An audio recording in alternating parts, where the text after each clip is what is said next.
કેશોદ તાલુકાના અજાબ ગામે પ્રધાનમંત્રી નરેન્દ્રભાઈ મોદીના સશક્ત નેતૃત્વમાં કેન્દ્ર સરકારના 11 વર્ષ સુશાસન અને રાજ્ય સરકાર દ્વારા ઉજવવામાં આવતા અમૃત મહોત્સવ અંતર્ગત ગરીબ કલ્યાણ માટે વય વંદના હેઠળ લોકોને આયુષ્યમાન કાર્ડ કાઢી વિતરણ કરવાનો કાર્યક્રમ યોજાયો હતો, જેમાં ધારાસભ્ય દેવાભાઈ માલમ, જિલ્લા ભાજપ પ્રમુખ ચંદુભાઈ મકવાણા, કેશોદ તાલુકા ભાજપ પ્રમુખ જયદીપસિંહ સોલંકી, તાલુકા પંચાયત પ્રમુખ પ્રતિનિધિ ભનુભાઈ ઓડેદરા, કોંગ્રેસના જૂનાગઢ જિલ્લા પંચાયતના સભ્ય ધર્મિષ્ઠાબેન કમાણી તેમજ આગેવાનો કાર્યકરો ઉપરાંત અજાબ ગ્રામ પંચાયતના પદાધિકારીઓ ઉપસ્થિત રહ્યા હતા। કેશોદના અજાબ ગામે ચાલુ કાર્યક્રમમાં કેશોદ તાલુકા પંચાયતના સભ્ય નિલેશભાઈ અઘેરાની સાથે અજાબ ગામના ખેડૂતો રહેવાસીઓ પોતાના ગામની સમસ્યાઓ અંગે રજૂઆત કરવામાં આવી પહોંચતા દેકારા સાથે હોબાળો મચ્યો હતો અને શિસ્ત અને અનુશાસનને વરેલી સૌથી મોટા રાજકીય સત્તાધારી પક્ષની આબરૂના લીરે લીરા ઉડાડતા વિડીયો સોશિયલ મીડિયામાં વાયરલ થયા હતા।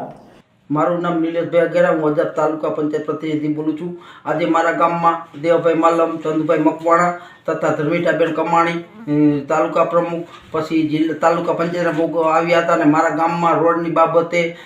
વારંવાર રજૂઆત કરી, પણ અત્યારે બિસ્માર હાલત છે, કોઈ પણ ધ્યાનમાં ના લીધું। મારે ભાદેડીની પુલ છે તેની પણ અમે વારંવાર રજૂઆત કરી અને અત્યારે આયુષ્યમાન કાર્ડ કાઢવામાં આવ્યા, પરંતુ અહીંયા ભાદેડીની પુલને બિસ્માર હાલતને કારણે 4 થી 5 લોકોની મૃત્યુ થયેલ છે। અમારી પાસે સાક્ષી પુરાવા છે। બાપુની મઢીનો રસ્તો 1 વર્ષથી મંજૂર થઈ ગયેલ છે, તોય પણ કોઈ પણ કાર્યવાહી કરવામાં આવતી નથી। અને દેવાભાઈ માલમને અમે ફોન કર્યો હતો કે અમારા ગામના ખેડૂતની માંડવી નબળી છે તો તમે એની તોરે એવી કોશિશ કરો, પરંતુ એની જવાબ આપ્યો કે તેમાંથી ખરાબ ડોડા મળ્યો તો તમારી માંડવી તોડશે, નકર તમારી રિજેક્ટ થાય। તો અમારી ગામમાં ઝીણી માંડવી હોવાથી ખૂબ મોટું નુકસાન થયેલું હતું, તો માંડવી 15,000ની ખાંડી વેચવી પડી, તો અમારે કોઈ ધ્યાન ન આપ્યું અને લોકો અત્યારે મને આ બાબતના ઘણા પ્રશ્નો પૂછે, એનો જવાબ મારી રીતે ભરાણો નહીં। એટલે મેં આજે આગેવાનો આવ્યા એને આ રજૂઆત કરી અને મને અજાબ ગામ જૂનાગઢ જિલ્લાનું મોટું ગામ છે, તો બુથ પ્રમાણે ગ્રાન્ટનું વિતરણ કરવામાં આવી, પરંતુ એટીવીટી ગ્રાન્ટમાંથી તો બટકું, પ્રભારી ગ્રાન્ટમાંથી તો બટકું, પછી સાંસદની ગ્રાન્ટમાંથી બટકું, ધારાસભ્યની ગ્રાન્ટમાંથી બટકું, તો તાલુકા પંચાયતની ગ્રાન્ટમાંથી ગ્રાન્ટ આપે છે પણ પાણીના કામ આપે છે, ન સીસી રોડ કે ન બ્લોકના એક પણ કામ આપ્યું નથી। તમે જોવું હોય તો તાલુકા પંચાયત અને મારી પાસે બધા પુરાવા સાક્ષી છે, તમે જોઈ જાઓ તો આ મારા ગામની વેદના મારી રીતે સહન ના થાય, એટલે આજે લોકો આવેલા હતા એટલે મારે એનો વિરોધ કરવો પડ્યો। અને જો આમાં મારા ગામનું મારે કોઈ પણ સંકલન નહીં કરે તો એવું પણ અહીંયા અમે બેનર બનાવી લગાવશું કે ભાજપવાળાને આગેવાનો નેતાને અજાબમાં આવવાની મને એવો પણ બેનર મારવામાં આવશે અને હું આનો પૂરેપૂરો વિરોધ કરી મારા ગામનો મારી એરિયા પૂરેપૂરી ગ્રાન્ટ આપવી જોશે, નકર નહીં આપે તો મારી બધી તૈયારીઓ છે। આજે તમે આ રાજીનામા વિશે વાત કરી? એટલે આજે મેં આજે ચંદુભાઈને રાજીનામું આપવું હતું, પણ ચંદુભાઈ મારું આજે રાજીનામું સ્વીકાર્યું નહીં, પરંતુ જો મારી એરિયા જો આ બાબત કોઈ સંકલન નહીં કરે તો હું રાજીનામું આપી દઈશ 100%। મારે લોકોની વચારે લઈને લોકોનો કામ કરવા છે, મારે લોકો પાસેથી મારે કોઈ અપેક્ષા રાખવી નથી, પણ મારા ગામના વિકાસ માટે કાયમ માટે ઝઝૂમતું રહી અને જો મારા ગામનો વિકાસ નહીં થાય તો મારા ગામના લોકોને સાથે રાખી અને મોટું આંદોલન કરી, મુખ્યમંત્રીને રજૂઆત કરી, રાઘવજી પટેલને રજૂઆત કરી અને જિલ્લા પ્રમુખને રજૂઆત કરી, બધાને રજૂઆત કરી અને હું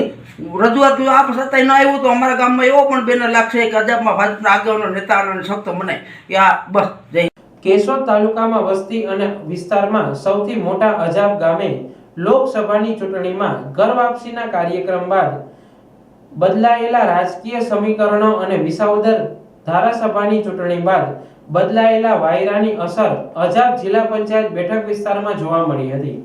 કેશોદના અજાબ ગામે વયવંદના કાર્યક્રમમાં ડખો થતા જવાબદાર પદાધિકારીઓએ રજૂઆત સાંભળી સમસ્યાઓનું નિરાકરણ લાવવા માટેની રાજકીય કુનેહ ભૂલી એકબીજા પર પ્રતિ આક્ષેપો કરી સત્તાના નશામાં વાતાવરણ ઉગ્ર બનાવી આપ્યું હતું। કેશોદ પંથકમાં આગામી દિવસોમાં જિલ્લા પંચાયત અને તાલુકા પંચાયતની સામાન્ય ચૂંટણી યોજાવાની છે, ત્યારે દાવેદારો આગેવાનોની લઈને સોશિયલ મીડિયાના સહારે બજારમાં હવાતિયા મારતા નજરે ચડ્યા હતા। કેશોદ તાલુકામાં ઘણા વર્ષોથી સત્તાધારી પક્ષનો દબદબો રહ્યો છે, ત્યારે વિરોધનો સૂર આવનારા દિવસોમાં અઘરું કાર્ય સાબિત થાય તો નવાય નહીં। આજ રોજ અજાબ જિલ્લા પંચાયત સીટમાં સંગઠનલક્ષી એક બેઠકમાં અમે અને ધારાસભ્ય અને જિલ્લા પંચાયતના સદસ્ય બધા ઉપસ્થિત થયા હતા. અજાબ પટેલ સમાજ ખાતે ખૂબ મોટી સંખ્યામાં